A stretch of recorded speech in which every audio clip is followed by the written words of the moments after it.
are connected.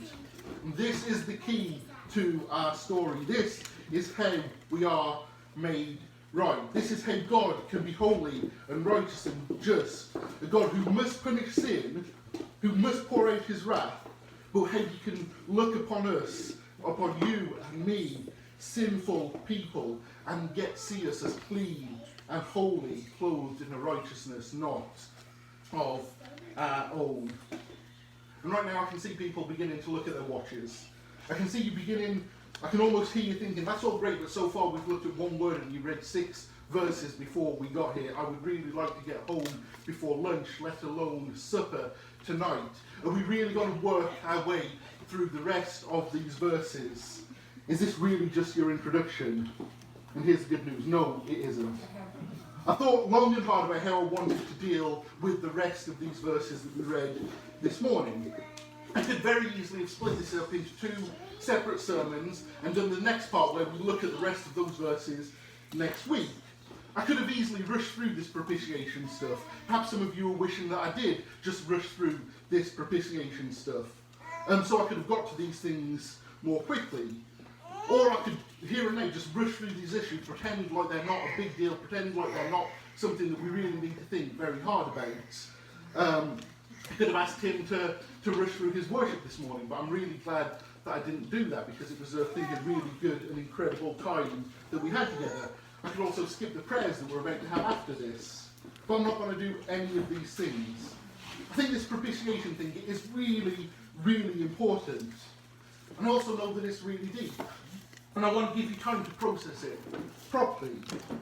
And I think that propitiation leads well into what I want to think about next week as we move on to this next section of verses. I don't want to go back and retread some ground here, because I think what I want to say next week leads very nicely from what I've said today. But there are some questions in these verses that have been raised. Some of you were thinking perhaps about some of them here and now. So if you're interested, during the week I'm going to be posting a separate video on our Faith Life page and on our YouTube channel where I'm going to be discussing some of these questions in more detail. I'll cover what it means when John says that Christ is a propitiation not only for us but for the whole world. I'll discuss what that means and how people have interpreted that. I'll discuss how some of the things that John says next about how the standard seems to be living perfectly and walking perfectly with God, how that goes together with what we said last week, and how it even matches with the words it says at the beginning, that all have sinned, and if we sin we haven't, we deceive ourselves. It's going to be a question and answer format, so I'm sure there'll be some questions that some people have here as well that have been raised either in this sermon or in some of the previous weeks. If you've got any questions, send me an email. It's luke@hhbf.ca. Send me an email or drop me a text or come and find me during the week. Ask me those questions, and I'm hoping on Friday I'll be recording a video where I can address some of those things. But so, as we close, with all of that out of the way, let me say this. I know this is deep. I know this is the kind of message that is going to take time to work through. I know that this has been kind of technical and theological, perhaps not what some of you have been used to in previous sermons.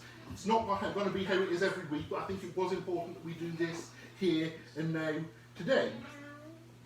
But all of that, all of these technical things that we've discussed boil down to this simple fact. All of us have sinned. All of us deserve punishment. We all deserve God's wrath. That punishment must be paid by someone, either by me or by Christ, either by you or by Christ.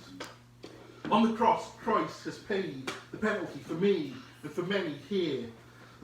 We know what it means to be forgiven. We know what it means for God's wrath to be turned away from us and poured out on Christ in our place. That is a living reality for many of us in this building. It's not an abstract technical concept, but a reality that we live each and every day. We know that God has made us clean through his death and resurrection. God has met us at the mercy seat. And if you don't know that that's true for you, if you're not certain that you've been saved, if you're not certain that you've been forgiven, if you don't know what those things feel like in real life, come and talk to us. Come and talk to me. Come and talk to one of the members of the board. Come and talk to a Christian friend who you know and trust, because I know each and every one of us would love to discuss those things more with you. This is the heart of our faith, what it means to be forgiven. If you don't know and understand that forgiveness of sins that we've been